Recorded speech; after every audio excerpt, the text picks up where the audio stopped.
Hello, welcome, Current Exposure. Hello, this is your host, Shakima K. I am here today. This evening, we're going to have some guests on, and I'm hoping that you would like the guests. Today, we're supposed to have. Oh, wait, let me fix that. We have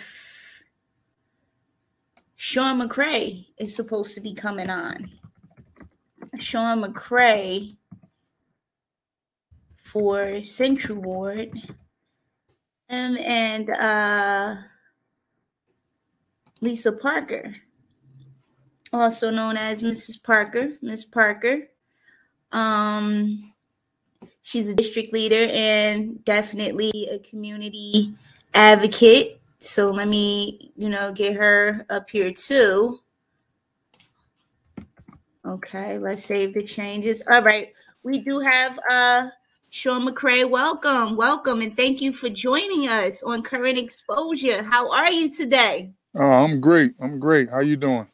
Good. I'm doing well too. It was a nice day. Was it all that wind? Yeah, it was. Well, it wasn't too windy downtown. It wasn't that windy with the buildings. I don't know. Maybe that obstructed the wind's travel way. I don't know, but most likely it was pretty good. I was surprised because I'm in the West Ward. It's windy as heck up here. My flag is blowing. I can hear it blowing. It's hitting against the house, but yeah, so I'm happy we have you on this evening, and we're gonna get Miss Parker in here too, but I want people to know who you are, what you've been doing in Newark, and which council seat you're running for, and why you're doing it. Okay, well, my name is Sean McCray. My ballot number is C1. I'm running for Central Ward Councilman. I've been in the city of Newark all my life. I've been in the Central Ward for 44 of my 55 years. The only time I left the Central Ward is when I grew up in Newark Housing. When Newark Housing was tearing all the projects down, they actually moved us to Clinton Avenue and Chadwick to the townhouses over there. And that was the only time I left the Central Ward, and that was because, we were being relocated, by a housing authority. And in 1998, my sister bought a home back in the Central Ward, and it was a two-family home. So I decided, my brother and I moved in with my sister. He eventually moved out and bought his own house. But yeah, so I've been in the Central Ward all my life. I went to Cleveland Elementary School up until the 6th grade. I got an academic scholarship to go to St. Rocco's, which is now Rise Academy. And from there, I was accepted into Essex Catholic, Seton Hall Prep, and St. Benedict's for academic. Wow. Yeah, and I chose St. Benedict's because it was a close proximity to my home. I lived on 17th Avenue, right off Bergen Street. So St. Benedict's was a little closer to where I lived. And at the time, you didn't have to wear ties and blazers and stuff at St. Benedict's. So, the neighborhood I was from, people didn't, dress that way. So I was able to wear my regular clothes attending St. Benedict's. Shout out to the Brabies. Yeah, shout out to Father Ed. Father Ed's still down there, still looking like he's 22 years old. I don't know how he do it, but, I lasted there three and a quarter years. I actually transferred October of my senior year. I really couldn't adapt to St. Benedict's, all boys school. I wanted to be around my friends, and finally October my senior year, my mom let me transfer. It wasn't costing her nothing for me to be there, so she felt as though it was better, education wise, for me to be at St. Benedict's. But I wanted to go to Central, and I ended up going to Central, and I did pretty well there. Academically, I was a little bit ahead of most of the people in my class. So, but I had dug a hole for myself because I was trying to fail out of St. Benedict's. I really, I didn't want to be there, and I was My dream school for St. my Benedict's. kid. Yeah. No, don't get. I hope he gets to go there, but like I feel your mom. I'm on the same wavelength. Like I'm No, like don't get. trying to figure out how I'm gonna pay for this. Yeah, see, that was the lucky part for me. She didn't have to pay, so she wanted me to be there, but socially, I didn't want to be there. So I mean, it's a good school. It taught me some discipline that I probably didn't have, that I probably needed. Academically, it's a great school. I'm not even going to sit here and say it's not. It's just culturally, I couldn't adapt to it. I was just wanted to be around the people that were in my environment that I was living in at the time. And now that I look back on it, it probably would have opened a lot more doors had I stayed there. But I mean, I don't think, I left and went somewhere else, but I wouldn't change what happened. I like the way the direction my life went after that. And, it wasn't because I couldn't do the work. I just didn't, really want to be there. Feeling it. Right. I wasn't feeling it. So I wouldn't say, I wouldn't tell anybody not to send their kids there. I wouldn't even do that. But you weren't comfortable. And I get that because I had, got into Montclair Kimberly Academy when I was transitioning into high school, and I just couldn't do it. The school was fantastic though. Like they had back in, let me see, that was like 96. They had their cafeteria was like going into the food court at the mall. Wow. Like for ninth graders, you had the sandwich section, you had the pizza section, you had the section that did grilled chicken and all types of stuff up there. Oh, okay. And I saw the community, and I'm like, nah.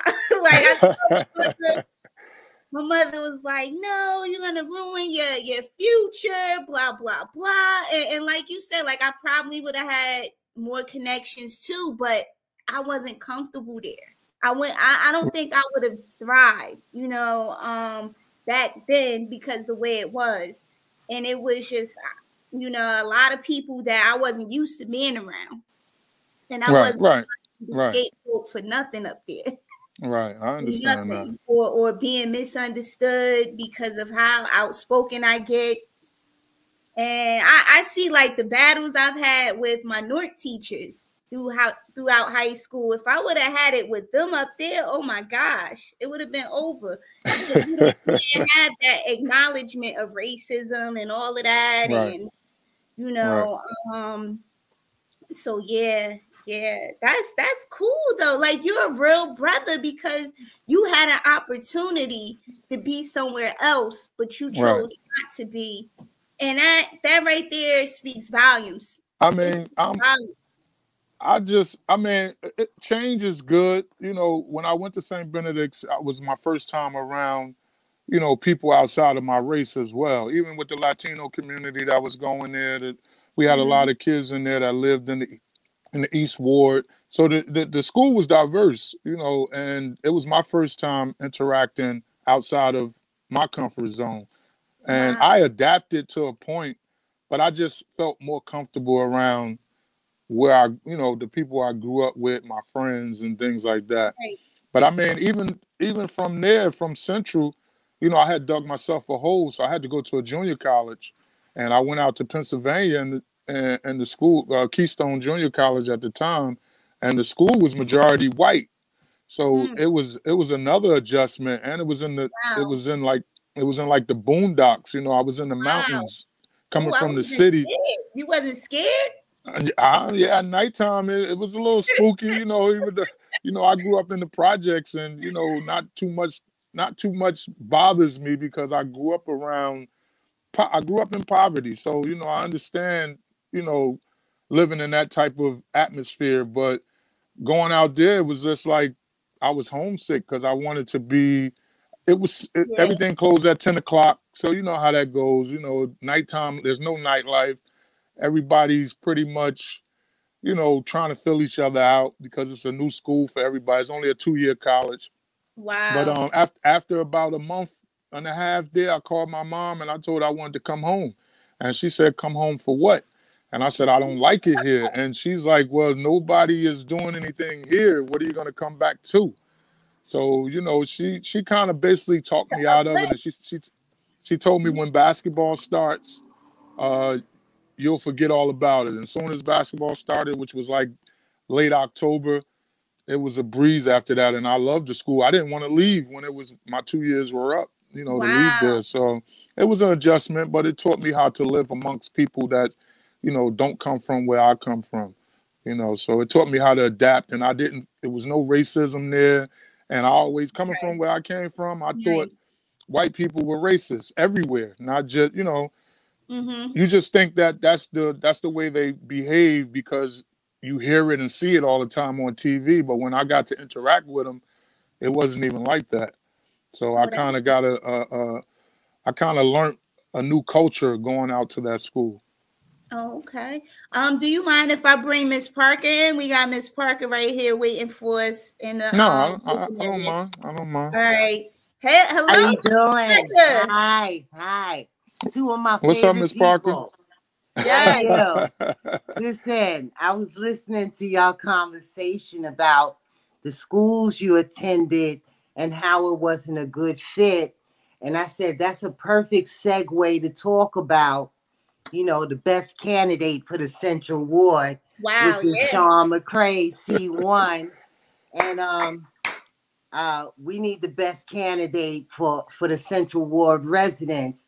And because Sean is such a basketball enthusiast, I want to give him an analogy about we're in the playoff season, and he knows this all too well, that you can't wait until the last 2 minutes of the fourth quarter to get a victory. You got to show up all 4 quarters, right? Yeah. So Yeah. that's how I view our current situation with the person, and I'm not going to say the name that is in that seat. And so we need to do more to be supportive of those candidates that are like grassroots and really care and have an affection for our communities. Mm-hmm. And so as far as I'm concerned, he's demonstrated all of the above and has a definite acumen to understand the diversity of our different communities in the Central Right. Ward. One size does not fit all, like y'all had referred to about the schools you attended. We need Yeah. a good fit that is flexible enough and mature enough and has the type of integrity to service all of our community and be a good public servant. Right. Wow. Wow. That's see, and people don't have expectations for their council people these days. I know in the West Ward where we have Joe McCullum, aka No Show Joe, people had no expectations. Right. He just, you know, and look what he did, and look what ended up happening. Everybody Right. knows the story, you know. He ended up doing bribes and kickbacks and all that other stuff, and ended up getting charged federally and is facing time in federal prison. And he's like he's a senior citizen basically. Right. And no, people didn't have any expectations. They treated him. They rolled out the red carpet for him.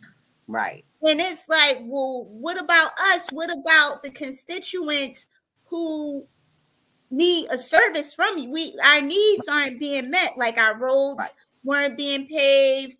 Our trash wasn't getting picked up timely. And yeah, he clearly was not a good fit, but people had no expectations.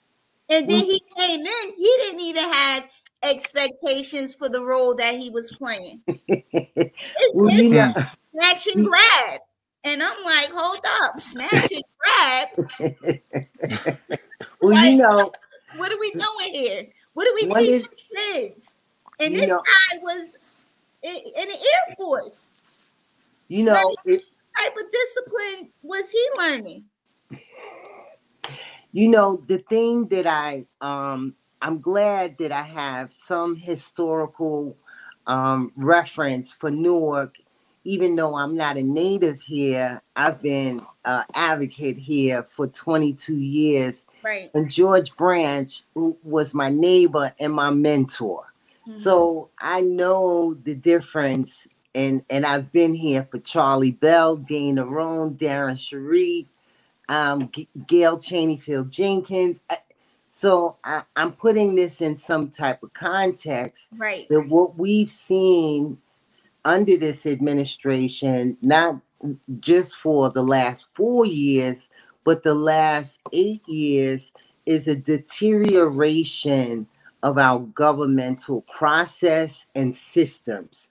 That we no longer have a council and people sitting on the council. That once upon a time, when residents came to address their concerns, you had feedback from the council members, you had something in writing, you had some follow-up. We have had nothingness, is what I say at every council meeting.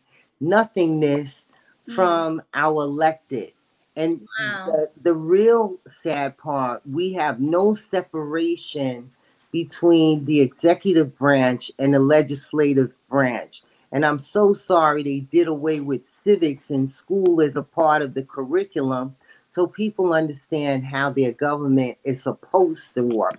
Right. And they substituted it with social studies, but forgot to tell people what your elected are supposed to do and the various chains in our government. Exactly. So Sean, what do you think about that? Like, what do you think our current state is, especially in the Central Ward? And I'm in the Central Ward very frequently. I work in the Central Ward, and people would ask, "Well, why is Shakima, having Sean on and Miss Parker and all that other stuff?" Because I work in the Central Ward, and I have family who live in the Central Ward as well that I visit. All that good stuff. So, Sean, what do you think is going on? Do you think we have unresolved issues as constituents, or we're just out here mad Black women complaining? No, I mean, I don't think. I think we have a lot of issues in the Central Ward. Like you say, you work in the Central Ward. I live in the Central Ward. I work in the Central Ward. I run a business in the Central Ward. Wow. I run a summer league in the Central Ward. And, just going out canvassing, not even speaking for myself, but just going out canvassing and talking to people. And I'm talking about from the lower level of the Central Ward to the higher level of the Central Ward. I've spoken to various residents, and I hear the same thing, that, their needs are not being met. No one is listening to them. They reach out and no one gets back to them. Right. Some of them, they don't even know who their council person is, which is not good, and they're registered voters. So, oh my God, I run into people that don't know who the current council person is in their ward, and me, I tell people all the time, like, especially people that know me, and I have to reiterate this to people that don't know me. I'm always in the Central Ward, and me being in City Hall, the community part would be so easy for me. I can't speak for everyone else because I'm already hands-on. I've been hands-on in the community since 1998, working with youth in the community. And when you work with youth, you don't just work with the kids, you work with the families, you work with their friends, you work with a variety of people. So, when people say, he's only a coach, I don't think people understand the value of a coach unless you actually been involved in programs, and you may understand, the person that's in charge of the program, especially if they really care about what they're doing. Right. And that's what I do. I'm in the community all the time, and I just think we're just missing that person that's in City Hall that actually cares about the community. Right. That's what I believe that we're missing. The legislative stuff, I'm an educated person. I mean, I can read, I can comprehend. I'm willing to learn from people that's probably been in there already. My staff would be people that's politically inclined. It wouldn't just be, oh, my friend, let me give you a job. No, that's not, because if I bring in somebody that's I know can't do the job, that reflects me. I don't want a bad reflection, because what I do, I always put 100% into what I do. And if I'm not putting in 100%, I feel as though I'm letting people down, especially kids, because I deal with kids. And I don't like to let kids down, because kids pick up on people that don't really care for them. And you have to be able to adapt to the community that you're working with. And that's when Lisa said about me going to St. Benedict's, and then I went to a majority all-white college at Keystone. Caldwell was a little bit more mixed. I'm at Central, where we have a strong Nigerian, Haitian population, Spanish population. So I'm in tune with all different nationalities. So, I think I would be a good fit, because I understand different cultures, and I understand like the needs of people. People just want you to listen to them. Exactly. I don't really, I hate to say this, but some people don't care if you don't do anything for them. They just want you to come in their community to say, yeah, no, this person come through here. Even if they just get to talk to you. If nothing gets done, if they see you out, they're on your side, because they believe you care, because you're coming into their community. But I've been out here a long time with limited resources. I watch people get all types of grants for their programs, and I know their programs are not real programs. Right. Me too. And it bothers me sometimes. Me too. But then I just say, you know what? The work still has to be done, no matter if you have the resources or not. You have to figure out a way to keep your program going. Make sure this kid goes to college, because some of these families don't have airfare, bus fare, or train fare for them to get there. So your job is to make them, because they'll get discouraged and they won't go just because they don't have $28 to get on the bus, or $200 airfare. So I mean, it's just you just need genuine people working for the people. Because if you're not genuine, then what are you doing it for? You know what I mean? The money is they make good money, and it's a part-time job. There's no way you can't tell me that you can't service your community. No, you can't do everything. You have a body of people that you're working with, and you have the mayor, so you have to work with everybody if you want to get things pushed through. But the community part, that's too easy for me. That's just going out interacting with the people. I do that anyway. So, you don't have to come to City Hall to find me. I'm on Springfield Ave every summer for the last 25 years. The only time I took off was the year of COVID and we couldn't do anything. So I've been on Springfield Avenue every summer for 24 years. I haven't. Oh, what happened? Sean disappeared. Oh, we gotta get him back. We gotta get him back. You want me to fill in the he was on the roll though. Yeah, I know. Poster said coaches change lives, and I agree with that. I agree with that 100%. He's a team player.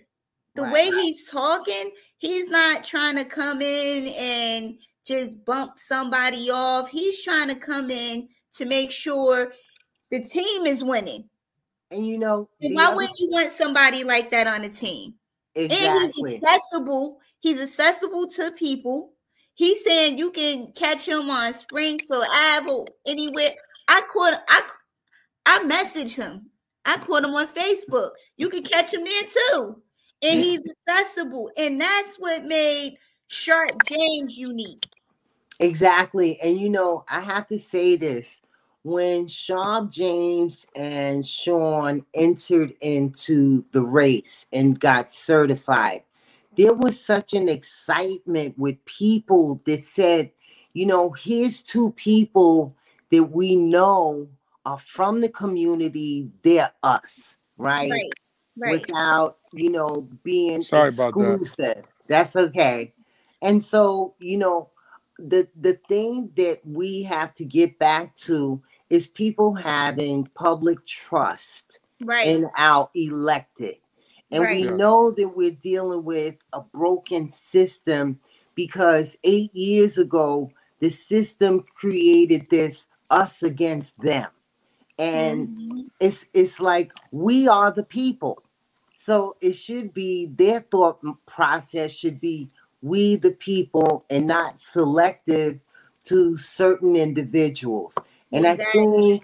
think that compounded with the fact that we're getting poor city services, people's needs aren't being met, and as Sean referred, voices aren't being heard. Right. And I think that's the biggest part of it. And people lose faith and hope in their government to think that there'll ever be change that they can see. But at least we have candidates that people can believe in and trust to know that they will be public servants and not just serving a select group of people. But Exactly. I believe we politicians give out a false sense of hope as well.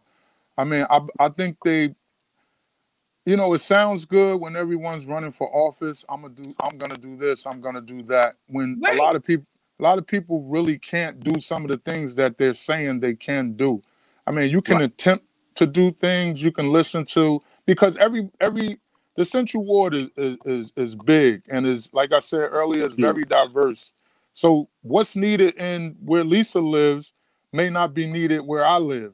You know, so Right. Exactly. you have to listen to the residents that have concerns in each parts of the ward, and then you got to figure out how to, you know, accommodate those residents that's asking for whatever they're asking for. And you can't tell them that you're gonna do it because you're not sure if you can do it. I'm gonna attempt, you know, and I'm gonna let you know Right. my attempts and things that are going on in the community. I'm gonna reach out to you or whoever's like a tenant association leader and say, look, Exactly. I'm working on it, but you know, this is the process. I spoke, but they don't do that. I spoke to various Right. people who have projects going on up in their area, and they never even knew a project was about to be No done. engagement. Right, Exactly. no engagement, no No community Exactly. engagement. engagement. Right, Exactly. And and especially, that's not good it's not, at all. especially if you're paying property taxes and Right, something's happening and down the street something's being built and you wasn't even included. Like it's like, come on. And it's it, like a and then, slap in your face. right, and Right. especially if it's something that's going to affect the value of my home, which Right, is an investment too. right. So now you just stepping all over my investment. You're not even stepping all over it. You're pissing all over it because that's how I feel when there's stuff going on in my neighborhood that I'm not made aware of. And then another thing, all of us are talking about getting the roads paved. That's what Right, they do. And they can't, you know what? I'm not even going to say they can't, they just won't do it. right. Right. They need a budget for that. Right. Yes. And those are things like people are to the point where, you know, those of us who are aware and have expectations and know what these council people and elected officials are supposed to be doing, we're asking for those things.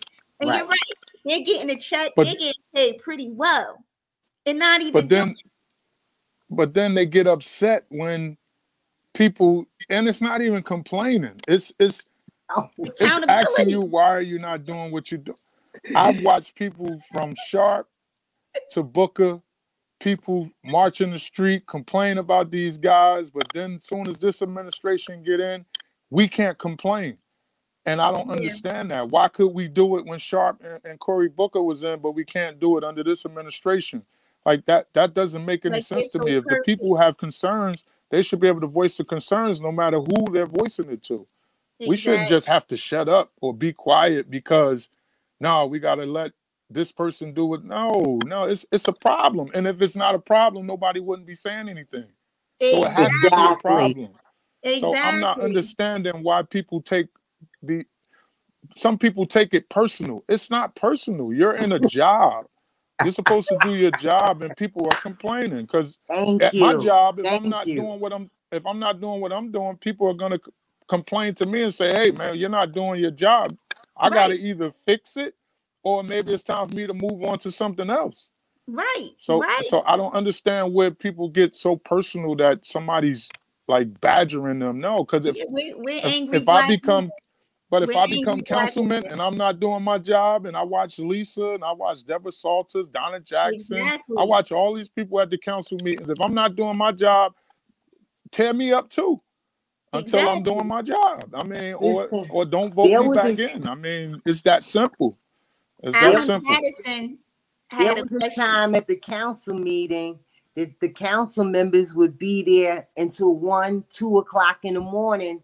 There was no limitation on Right. how many speakers could come and address their concerns. But the biggest issue is the fact that there are people holding those seats that don't have the acumen, don't have the Absolutely. background in community partnerships, don't understand the needs of the people. But more importantly, if you come to address what is presented to you on an ordinance, the things that they're putting forward, as you refer to, community engagement over these projects going on in our communities. Yeah. I look around every time and we talk about rats, for example, all over the city. Yeah. The developer is supposed to have bait boxes. They're supposed to have trucks with water hoses. As they're unearthing everything, they're preserving and trying to contain it. And because we come to voice it, because it's not being met by code enforcement, or even before the developers come here, there are laws and ordinances on the books that they are not complying to because it's not being enforced. So let's have a real conversation about But you what's really say that, happening in the city. We have a broken system that people are not going through the process, the planning board, the zoning board, then come to the council. You got people just paying off people and just showing up at the council meeting and getting these things voted on. We don't have a corporation council that represent the people. He represents the executive branch. That is why Karen Brown is no longer a corporation council and had to sue the city for a number of things aside from abuse of power. Willie Parker is no longer the corporation council because he wouldn't sign off on a development deal that the executive branch wanted. And quite frankly, we need people to hold these seats that are impartial, neutral, and are representing the betterment of the people in the community. And I'll be quiet. Well, just to go back when you said about the developers with the boxes and the hoses, and then you said code enforcement. They're just hiring people and putting them in code enforcement. These people are not even properly trained. But exactly. They know how to come to your business and look at your stuff, and if your stuff is expired, they know how to lock your lock. You know, shut your door. They don't say go downtown and we'll give you a couple of days. They just shut your business down right then and there. I mean, some businesses, yeah, they do need to be closed, but they're not properly training people that they're hiring for these jobs, and it's just out of hand, man. And I mean, we need council people in there that's just going to stand up and say, look, man. There's no way you don't see the same thing I see. We have to sit down and come to some type of mutual agreement. They see these rats. They hit these potholes. I was just talking to somebody. I've never seen. I mean, even growing up in Newark, I've never seen the rat situation like it is now, and it's crazy. Yeah. And I don't know. I mean, but it's just some things that we have to do, and we have to hold people accountable. Like both of you were saying, people are not being held accountable. And you know, you have to look at every agency that there is malfeasance and incompetence and unqualified individuals. And I'm just going to put it out there. The water department should not be run by someone that is not an engineer. Exactly. And qualified. And we're spending millions of dollars so that content engineers can come in and help the person that's there to do their job. Like, Yeah. how does that work? Because they were appointed by the executive branch. You can't have a health department that when we were riddled with rats on Springfield Avenue over here at ShopRite, Yeah. literally, I've been here over 20 years. I've never seen huge rats like this just running all over the place without inspections from the health department that goes Right. around to these businesses to make sure they're in compliance in a partnership with code enforcement. The health department is supposed to have inspectors for the very same thing, to go out to Right. our schools to make sure our kids are getting nutritional meals and you're not feeding our kids garbage for lunch. So we have to have an honest conversation with ourselves and the residents. Like, you have to see what it is and not what people are telling you it is. And we no longer can have an autocracy running our government and not a democracy. We have been denied special elections for crump seat. The clerk's office has been bastardized. People are getting voter suppression, intimidation, telling people who can run on a ticket. Like, this is just lawlessness. And we have to be honest with ourselves and honest about what state our city is in. It is in despair, no doubt. Chris Sills has something for you, Sean. He says if you're elected, please don't go around giving family and friends jobs off taxpayer money. Well, I already said that I'm hiring the best people around me because I don't know everything, and I'm not going to walk around like I claim to know everything, and I'm not afraid to ask for help. So, I mean, being a Central Ward councilman, you get 5 positions.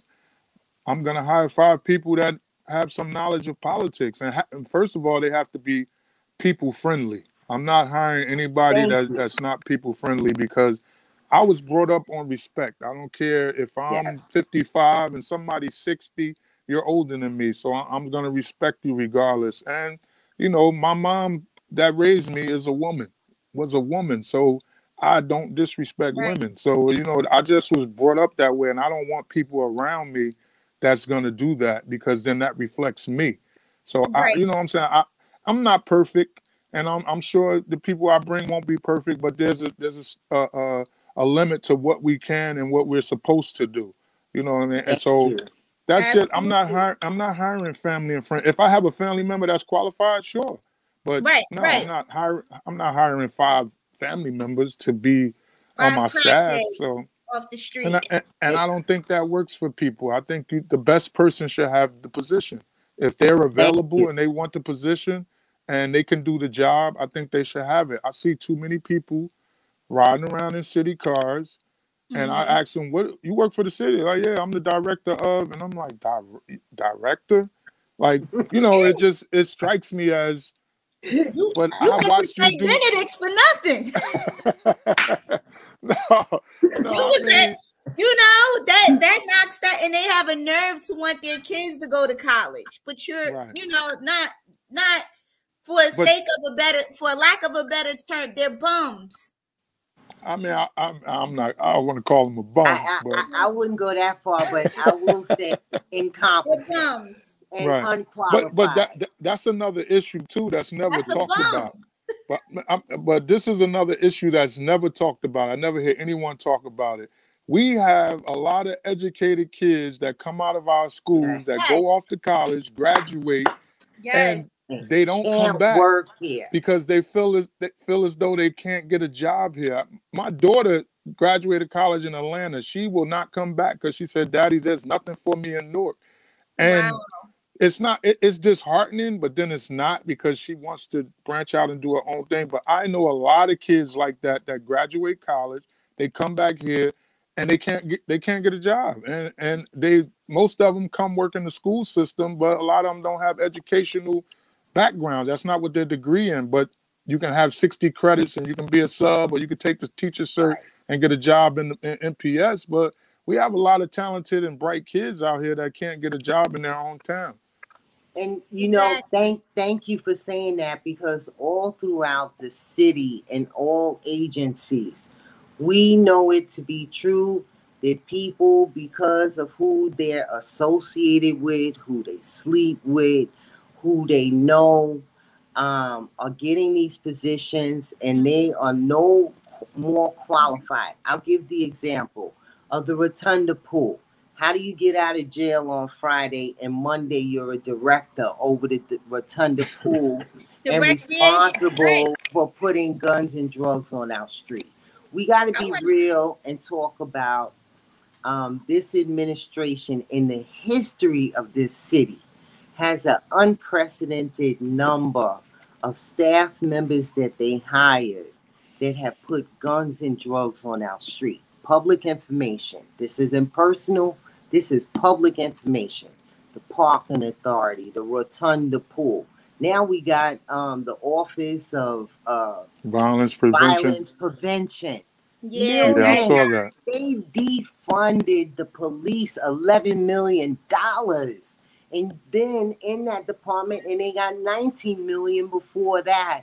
And now this person is being arrested for trying to lure a young person.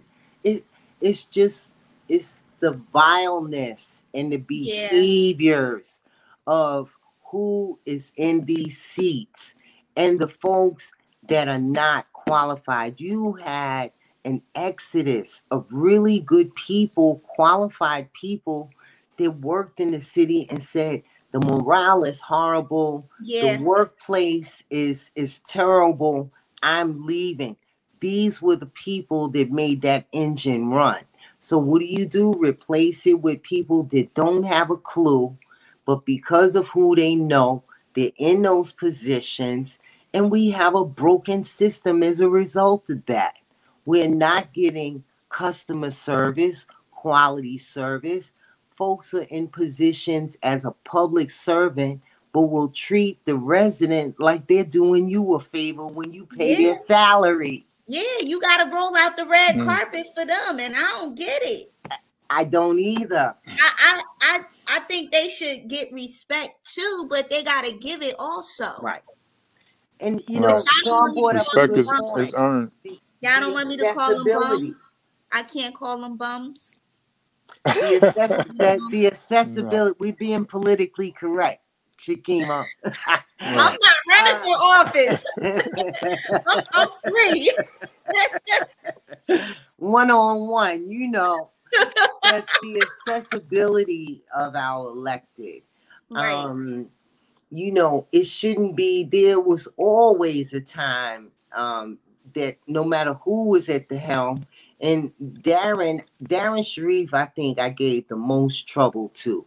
Darren Sharif said, I'm giving you a proclamation from the city because of your advocacy for the community. Wow. And it's not germane to just my District 15. It's for anybody. The seniors at the pool. So we can't have people to say they got their aides sitting in the front and saying what you want and you got to make an appointment. Sometimes the need is there that you can't wait to have an appointment. Right. Because of the urgency of whatever the concern is with the resident. You saw Donna out there, the people, they didn't put a plan in place for the people to get their food stamps. Nope. There's no, and then going to refer people to the food pantries. Why couldn't your system just extend the date for another 30 days and give the people their food stamps? It was that easy. I know why. I know exactly why. Yeah, it was, we were forewarned to start processing these cases because when the date comes that the state is no longer extending those dates in the system, we would have picked them up by then. But management wasn't doing what they were supposed to be doing. They beat up the morale, and that's why you saw a lot of people outside just waiting to get their SNAP benefits, struggling to eat. And this was a problem throughout the pandemic. Right. And right. majority, and I'm bringing this up because this where I work is in the Central Ward, a ward that Sean would be over, and also wait. Majority of the people that we service are Newark residents. Right. You know, so yeah, it's Essex County, but we serve majority of the people we service are Newark residents, and those were most of the people suffering who didn't get their benefits. Now, I don't know if anybody knows what these food pantry lines are like. They're worse than what the people were standing in. And the food, by the time they would have went to those places, the food is already gone and distributed. Exactly. Because it's people who know, and they're on a schedule. And I talk to those people. They know what time they're giving out the food, what time you got to be on the line. Some of these places, you got to be on the line 6:30 a.m. in the morning. Right. To get food. So, and not everybody that gets food stamps is not employed. So what about that population that you can't get to a pantry, but you relying on these stamps as supplement to feed your family? And so poor planning, poor performance. If those people had a council person that cared in the Central Ward, they would have contacted the director and had a sit down with her. Like, look, this can't be happening. Our people are starving. I get paid. You all get paid to make sure their cases are processed and benefits are there and so on. Like, what's going on? And I can tell you what was going on. People didn't care. They didn't. Because they felt like, I got mine. I'm eating. I'm having, Boss's Day at Forno's, sipping on sangria while the people are in line. And guess what? I'm using tax money to pay for my dinner. Well, it wasn't even dinner. It was like lunch. But they're ordering to-go dinners and all of that. And they don't even know who knows who, and y'all are doing this. And we that's a problem throughout the city when you say, people's the term you use when you say I got mine. That's the problem throughout the city. It's like I got mine, everybody else got to wait for theirs, but that's not how it's supposed to be. If you're supposed to provide a service, you're supposed to get yours last. You got to make sure the people you provide the service for gets theirs. You know what I mean? And that's just what's missing, and that's why I know that I would be a great benefit to the Central Ward just because of that alone. Just people losing hope, man. I mean, and it's sad because I'm in the community and I'm in different parts of it. And I talk to different people, the youth, the kids between 21 to 28, people older than that, then the adults that's almost seniors, then the seniors, and people don't trust the process, and that's bad, and that showed in the school board election. Yeah, people don't trust the process. I mean, for us to have over 40,000 kids in Newark public schools, and I'm not even counting the charter and the technical schools that's in the city, right? And 5,000 people come out and vote like that. That's bad. That shows that people are really losing hope, or they just don't care. They checked out. They checked out. Believe me. And I said, listen, Las Vegas wouldn't have taken that bet on the outcome of the school board election. 300,000 people, 4,000, and you got one person that's a non-incumbent get 2,600 votes. That you know what home cooking is, don't you? Home cooking. They cooked that up. Come on now. Come on. Yeah, but if we come out in droves, I think it's hard to cook it up when it's low numbers. Right. You can play with it a little bit but people just have to trust the process, and people are not trusting the process. They see what's going on in the city. The city looks dreary. I mean, you ride around here at night, It's dark everywhere, and even downtown is dark, and I don't understand that. And it just Listen, it's like it's a cloud over the city for some type of it reason, and is. it's like I don't know. I mean, you got to bring some hope back, and that's where I would come in at with the hope and just doing things for the people. You can't get nothing done if you don't know what to do. And Right. and I Exactly. see enough people out here complaining in every ward throughout this city. So that means it's a lot of stuff that needs to be done, and we need people that's going to do it. We have to work together as a council.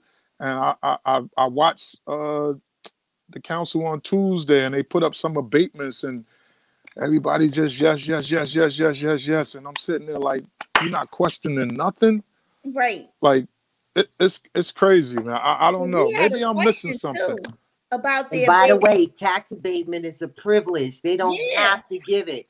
Jersey City stopped, No, I put a understand. freeze on tax. So they're giving it to, in addition to that, you don't see any more CBGB money. They used to go to communities for improvements in their Yeah, I know. neighborhood. Right. They're giving that money I to applied a few developers, and times. Kruger Scott Mansion is one of them, and a host of Wow. others. Cowie Towers is another one. So, we have to go back to putting the community first. And that's why I always, when I'm posting Sean, I said a man that puts the community first, because he's still in the community. He's not Exactly. around the perimeters of the community, Exactly. and He's he's in the heart of it. engaged with the community. That's the difference. Exactly. Alan Patterson had a What? question for you, Sean. He said, if elected, would you pass a legislation to create a developer's escrow account? And he said, in many cities, developers must do this. Mm-hmm. Yeah, I mean, I think they that should. kind of They should put money into it. put them on a What's leash that? a bit. Yeah, I said that kind of puts them on the leash a bit. But I mean, Well, de supposedly there's a Blasio fund said in now New that they're York, supposed to be putting into. But from what I hear, if they don't use it, it could go to anywhere in the city. It's not your ward could lose out on that Wow. fund that they created for the developers. If it's not used in your ward, they can use it anywhere in the city, which that doesn't make sense to me, because then that ward Me loses either. out if they have a lot of development going on in that ward. Exactly. and But I mean, I would vote. I mean, I would vote. Tax abatement is killing us, because We gotta stop it. I believe the city needs that money, and I'm trying to understand why are we letting people get these 30-year, 5-year, abatements, and some of them have multiple properties. They're not just have one Right. property and they're getting a 5-year tax abatement. They have multiple properties and they're getting a tax abatement on each property. Right. I don't understand how is that possible? I mean, like I said, maybe I'm missing something. Maybe I don't know what's going on, but you're I'm not eager to missing a find out. thing. It's a broken system. What's that? Yeah. We have a broken system. Because how are these abatements, these tax abatements, beneficial at this point? And I know that they were used as instruments to attract developers and pull developers in and kind of give them some type of incentive to develop in our city, but they're just passing them out like they're ShopRite gift cards. Exactly. But the incentive for the developers is to give them land pennies on a dollar. You cannot have property assessed at, like the Cowie Towers, assessed at $2.7 million, and then you sell it to them for $23,000. Wow. Then you give them a 30-year tax abatement. Then you give them CBGB construction money. How is that even fair and equitable? And those lists that they are saying that all of these properties that need to be developed is not going to people like me and you that could buy it for $10,000 or $20,000 that they're giving to these developers. So the system is broken in that sense. And the other thing is, where's the equity and the preservation of communities that were already here? That we were here in the lean years, and now it's the green years. People are being taxed out of there their communities because the tax base is exceeded.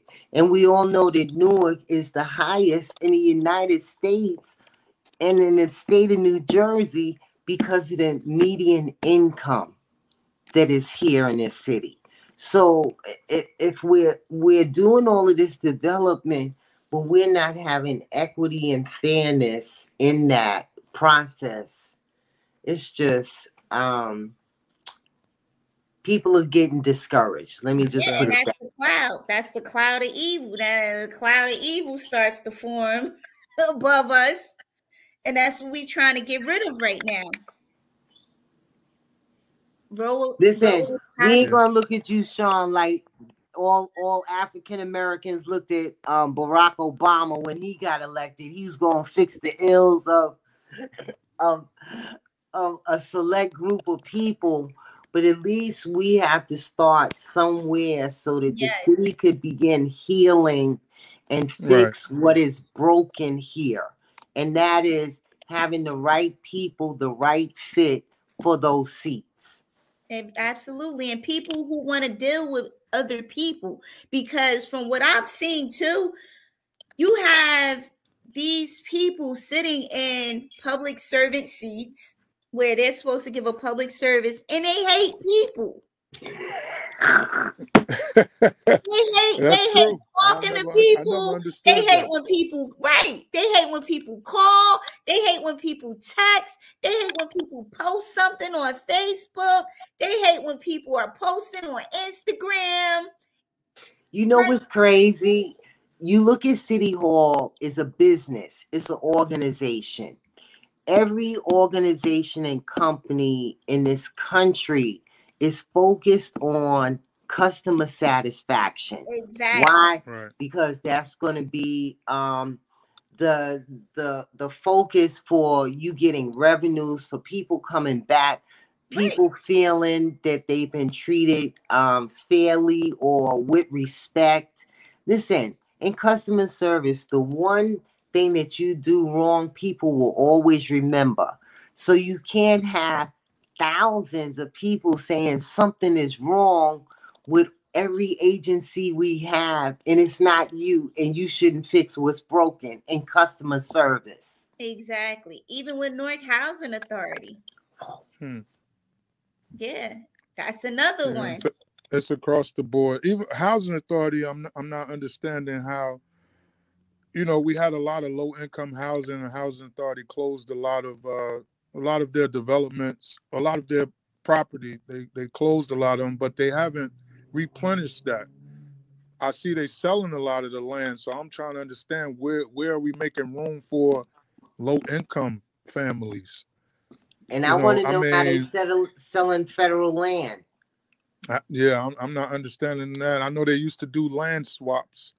Because the court that I use on Springfield Avenue, I remember Housing owned that property, and Cory Booker was trying to sell it to the Metropolitan Church so they could make a bowling alley and a parking lot. Wow. And we kind of fought them, and then they gave the land to the city, and it never got sold. But they do land swaps, and I just don't understand a lot of this stuff, and I want to understand it. That's one of the reasons why I want to be a councilman in City Hall, to figure out why a lot of this stuff is being done and nobody's saying anything.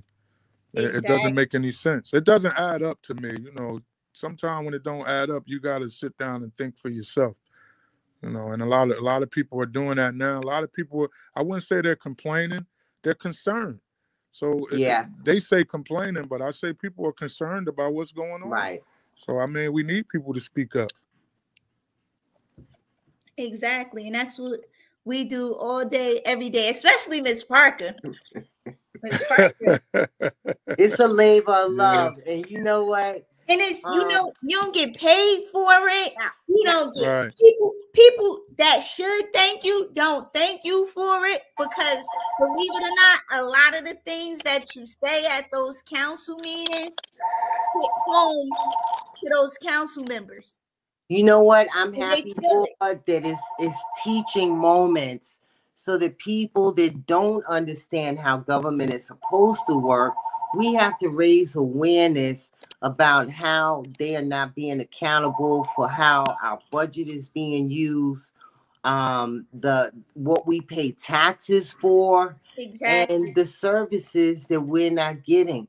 What is frightening to me is, what was it, 3 weeks ago, the shootout when the kids were getting out of school, and they're running all over Springfield Avenue. Yeah. We have to say to ourselves, how do you have a depleted police department, right? And then you have all of these organizations that millions of dollars have been funneled into. If you think about it, I just want to put it out there: 100 black men, my brother's keeper. No results. No results.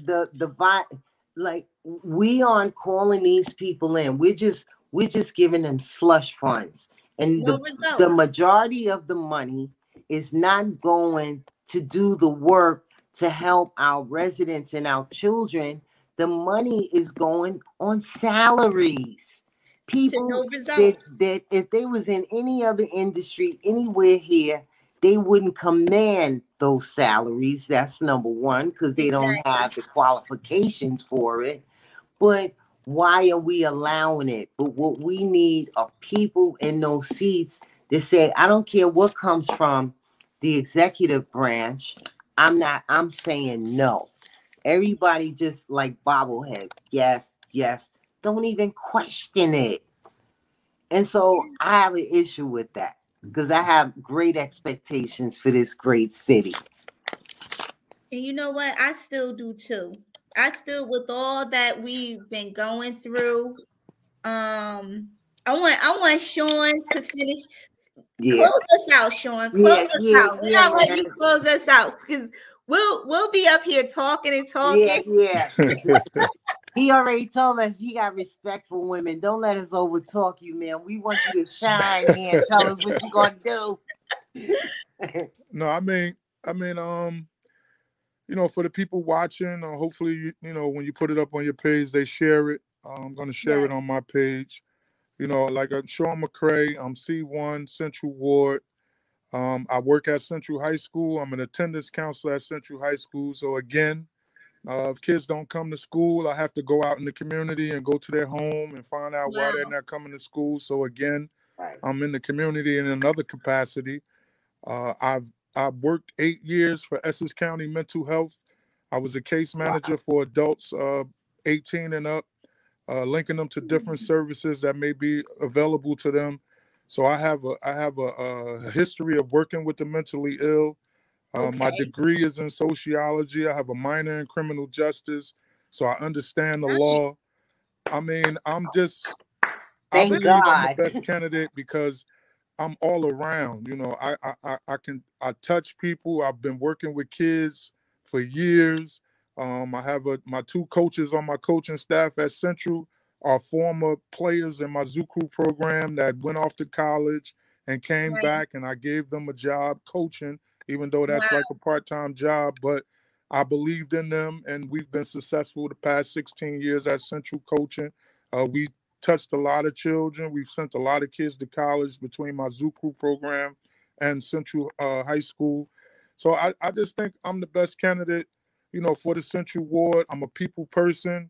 I mean, if you speak to people, I mean, I'm sure some people will say they don't like me, but it's not too many people that I've come in contact with that I have issues with. Only time I have issues with people if you're not doing what's right by the kids and by the people. So I'm for the people. I'm for the children. I'm for my community.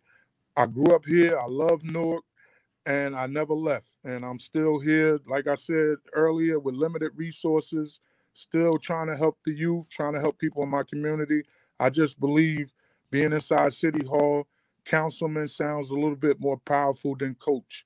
You know, so that's just I've been on the playing field for a long time. I want to get inside and see what's going on so I can increase the level of the playing field because, you know, like I said, people are losing hope out here, and I want to bring the hope back to the Central Ward and back to my city. Nice. Now, you're also a business owner, right? Yes, I have a clothing store here on 16th Avenue in Newark, 95 16th Avenue. It sits on South 6th Street. July Okay. will be 5 years I've been here. We run a summer camp where I employ juveniles, former like basketball players, youth. They work the summer camp. We pay them every week. So I Wow. mean, I've employed people. I have a bunch of officials that ref in my league that we employ. So Wow. we have a business. So I've done a variety of things, and I think I would be very beneficial for the Central Ward, especially what's going on now when people are not happy and there's a lot of concerns. And I want to be held accountable if things don't go right, or if I'm not doing my job. I want people to tell me I'm not doing my job so I can do better. Nice. Wow. And you have a lot of transferable skills too. Yeah. But that's why I don't get upset, but I get bothered when I hear people say, "Oh, he's just a coach." What? You probably don't know me if you say I'm just a coach. Let me tell you something about being a coach from a basketball mom. All right, let me tell you this. Don't let them marginalize that word, because coach can be in any genre that you're mentoring someone and being a good steward.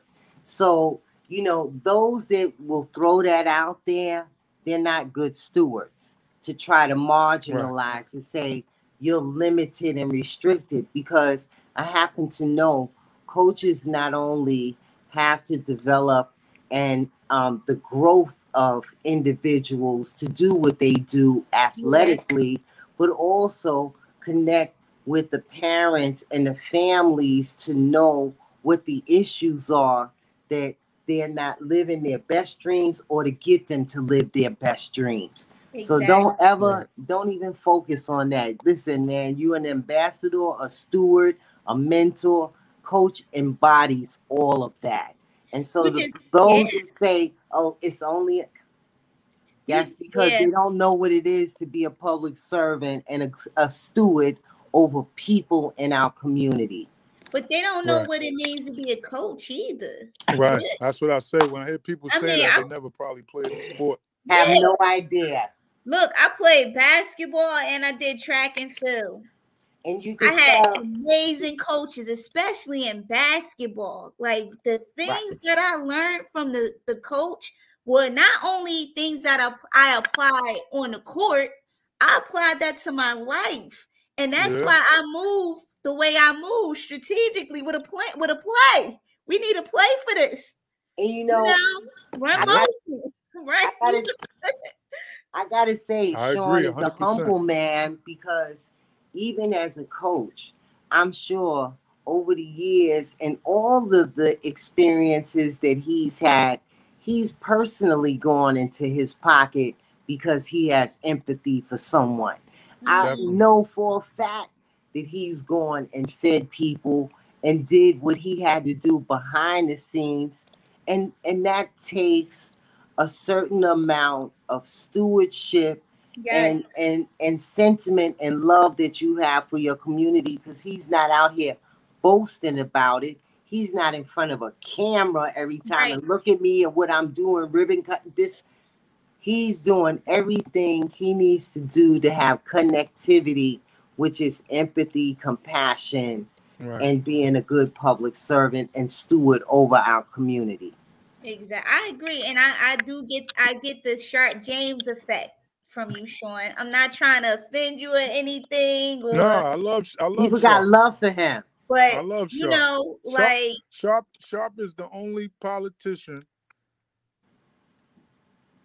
that I've been running my summer league for 24 years. I even had a newspaper for high school basketball kids back in the late 90s, and Sharp took an ad out. And he's the only one that's been continuously supportive of what I was doing when he was around. He was continuously supportive of what I. So when you say Sharp James, I feel honored. I feel honored when you say his name.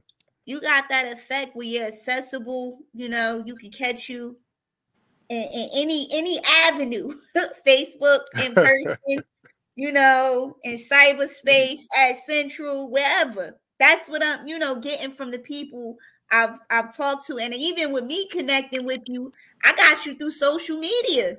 Right. And I'm like, oh, this is dope.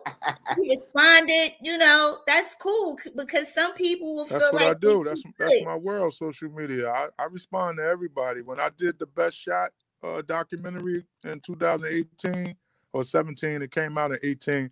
I had kids all over the United States inboxing me on Instagram, Facebook, and I would respond, and they say, "Is this really you?" And I'm like, "Yeah, I respond to everybody. I'm not Hollywood, So I respond to everybody because if someone makes that attempt to reach out to you because you touched something or they like something you did, I think it's your best interest to respond to them. I mean, I'm not LeBron James, where he probably getting 10,000 DMs a day, and you probably can't respond. But if I can need respond, a whole I'll staff respond. for that.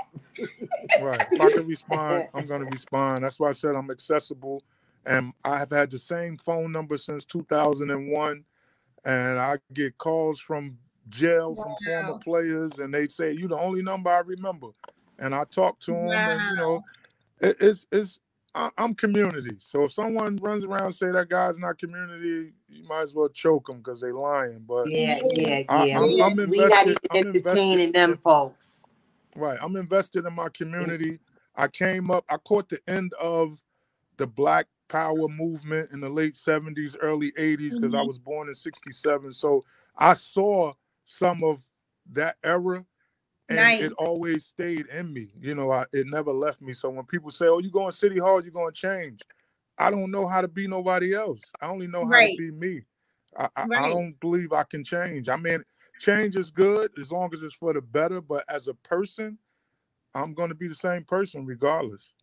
I think thank you for sharing that about your cell phone number, because for every single council person in the Central Ward that I've encountered, Shavarja, everybody, I had their cell number except the current one. And you got to say to yourself, like I used to say to my kids when I would get their report card, talking in class, missing homework. It ain't the teacher, it's you. Right. Yeah. Right. Right. Yeah. So, I don't get sensitive about, Ms. Parker don't like me, she hate me.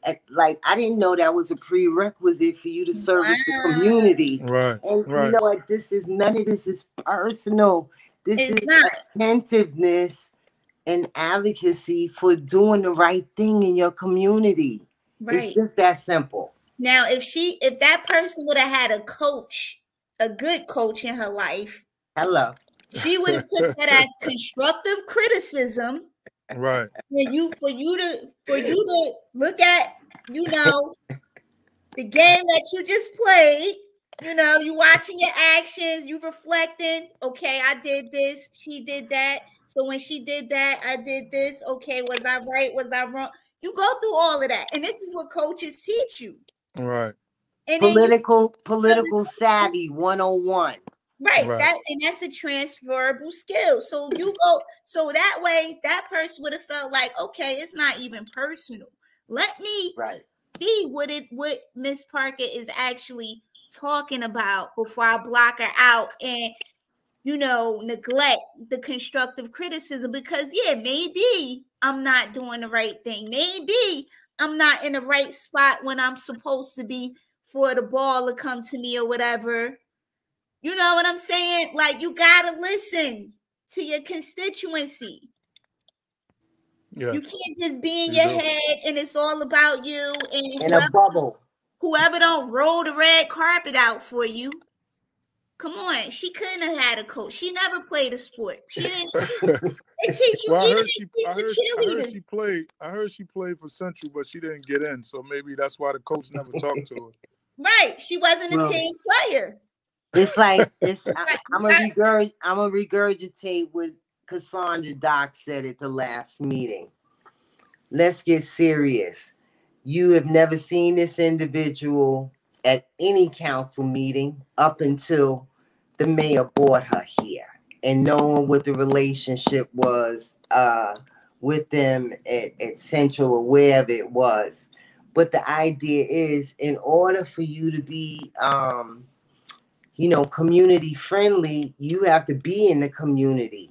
And so, Exactly. void of that, this it's like a placeholder. I'm putting this person here because they're gonna do my bidding, and we need to move away from that. We have to have people that run good government according to the law.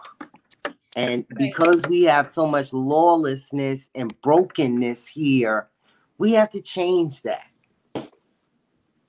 Yeah, we do. I agree. That person knows nothing about being a team player. Right. You gotta even your constituency, that's a force multiplier right there. Like, I would love to be, if I were in her shoes, I would have loved to make a partnership with you, because you're a district leader. The people that you bring in and the presence that you have, I would be like, hold up, I need to latch onto this and see what it is how I can serve this group, and then they go tell other people in the Central Ward, and then we could start working on solving issues in their community. Like Sean said, each neighborhood in the ward has different needs. We all have some of the same needs, like the roads and the rats. Right. That's common, but there's certain things that we have specifically that we need. Like, you have, where I live at in the West Ward, people like planting and growing stuff. Right. They want to get trees and plant trees on the weekend. That's cool, but you can't just take the trees down to the Central Ward and say, y'all better take these trees. We got trees for y'all. And if you don't take them, you're being ungrateful. These are from and it's like, you're shoving trees down my throat. And we don't want trees. That's not what we asked for. We asked to clean up the rats and, regulate the traffic on Springfield Avenue.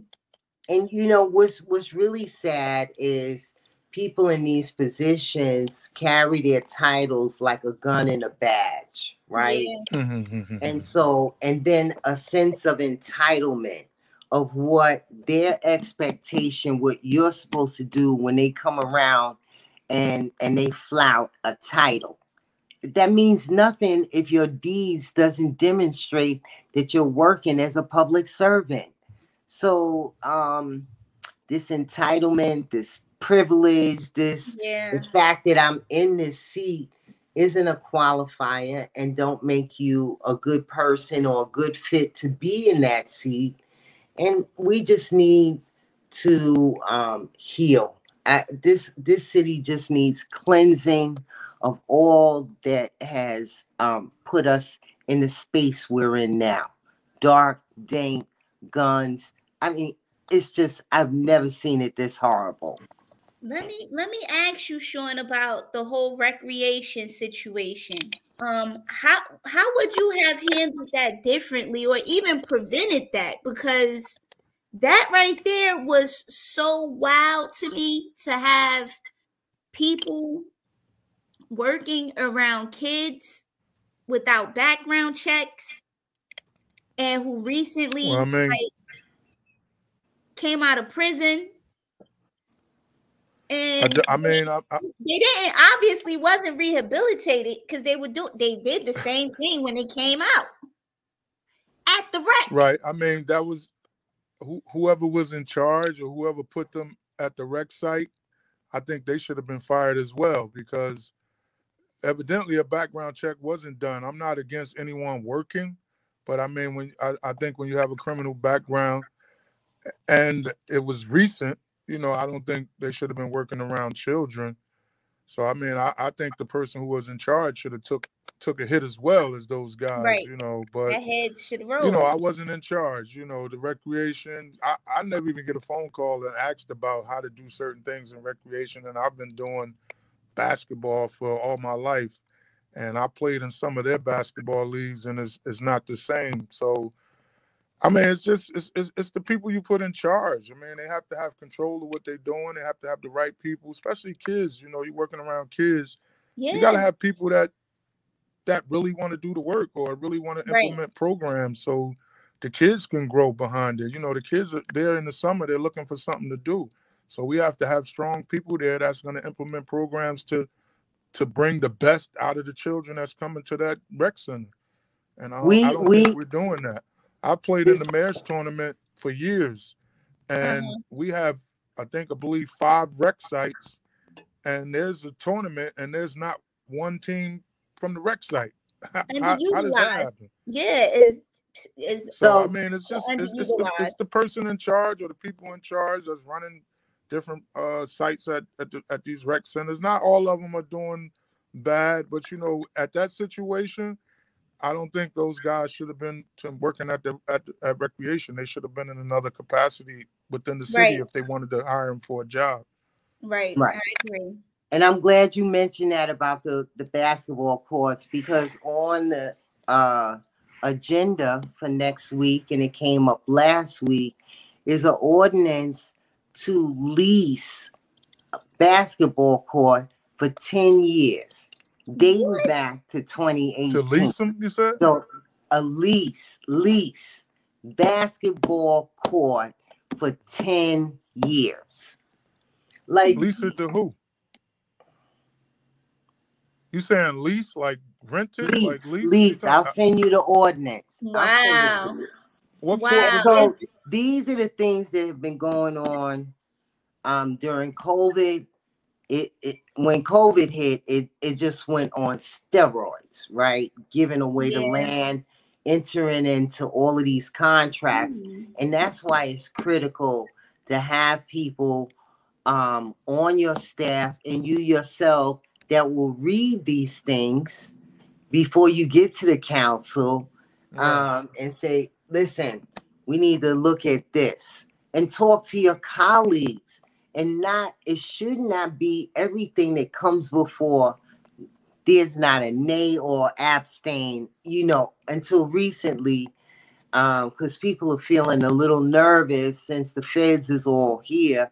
But there's still things that are being put forward that we're going to be in debt and in bondage for the next 30 years.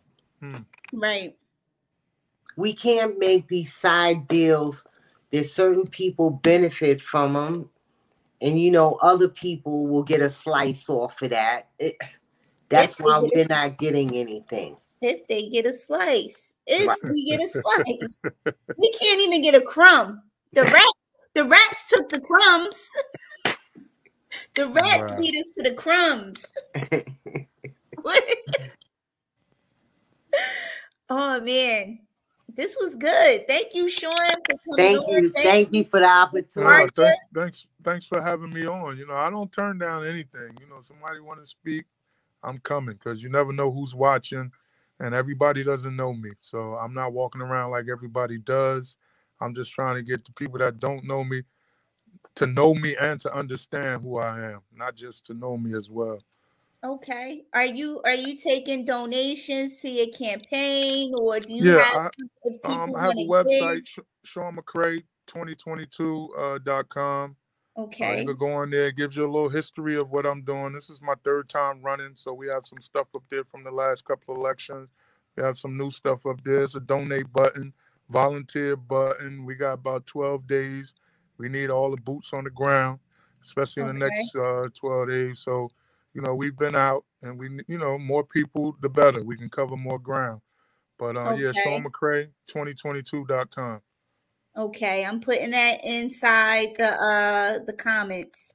And the Hatch Act violator today is down at the Robert Treat Hotel with the seniors, you know, pandering to seniors, subliminally campaigning in the guise of senior services. Oh my God! We haven't seen in how long? No, but I want people to understand something. Sean has been out here, because I've heard these things from different people.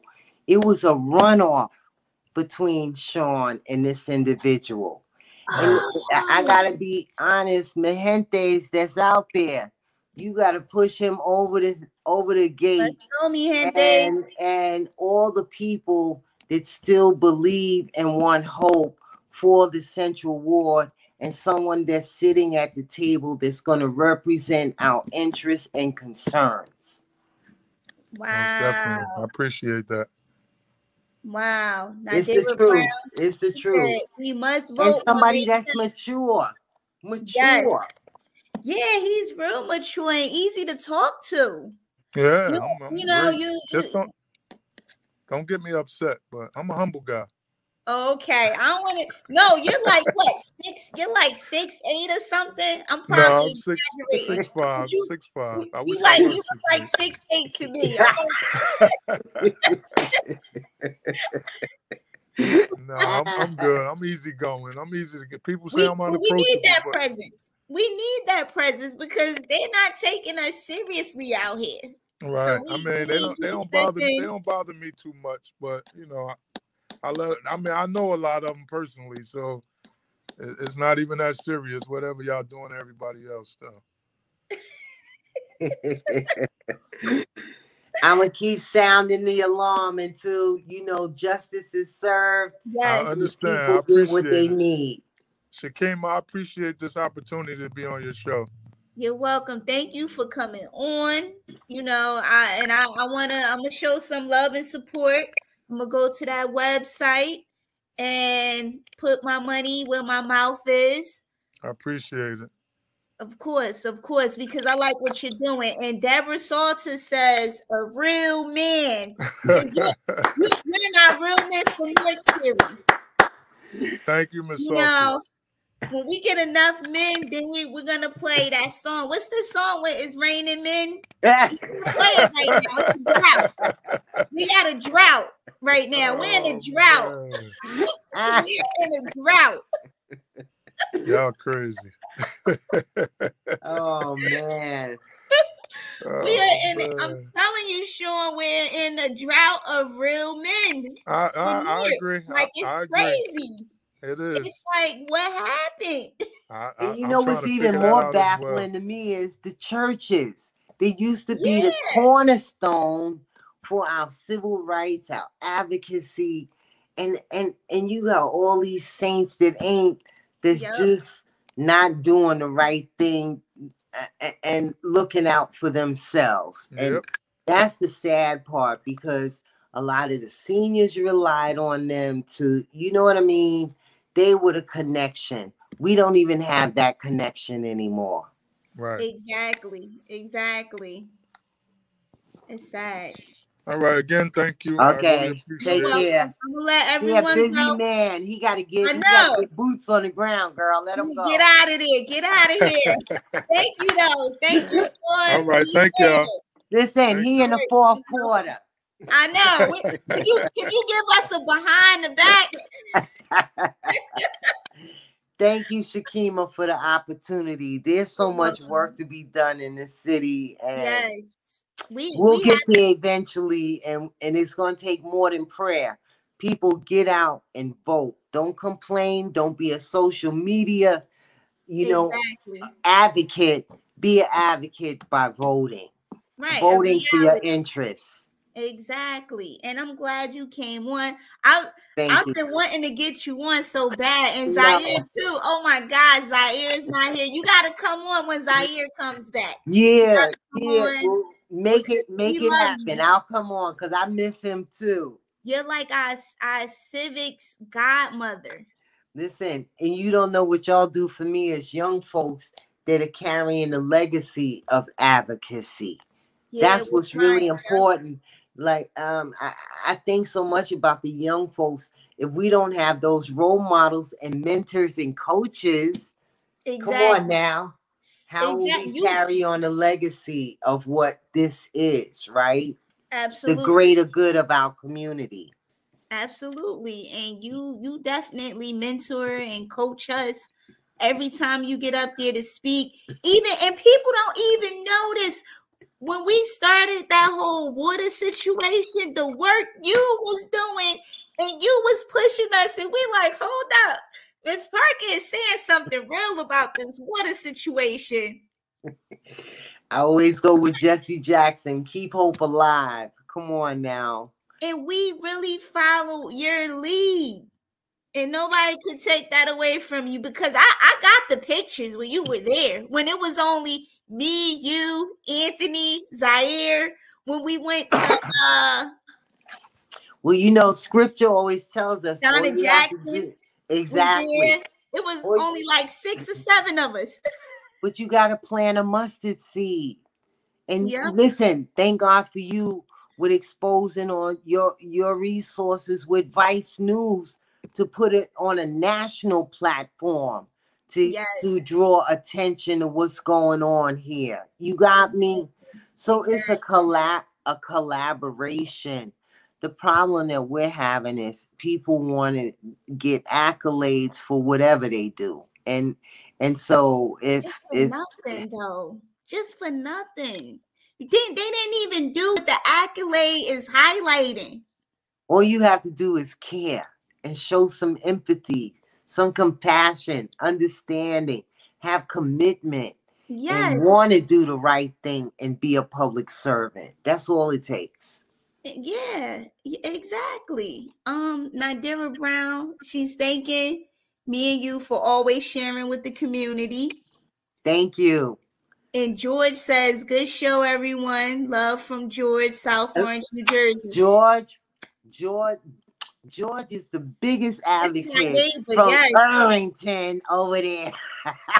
He's everywhere.